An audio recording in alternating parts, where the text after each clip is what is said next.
folks, and welcome once again to Car of the Week from AA Silencers.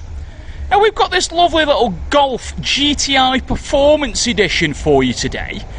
This has just been in with us to have some suspension upgrades. Now it's already got the dynamic chassis control system fitted, along with a number of other upgrades from the factory, but the gentleman just wanted something that little bit better. So we've put a WhiteLine Performance kit on, which has upgraded both front and rear anti-roll bars, upgraded the front wishbones, and various other tweaks just to sort of stiffen it up and make it into a real nice GTI setup.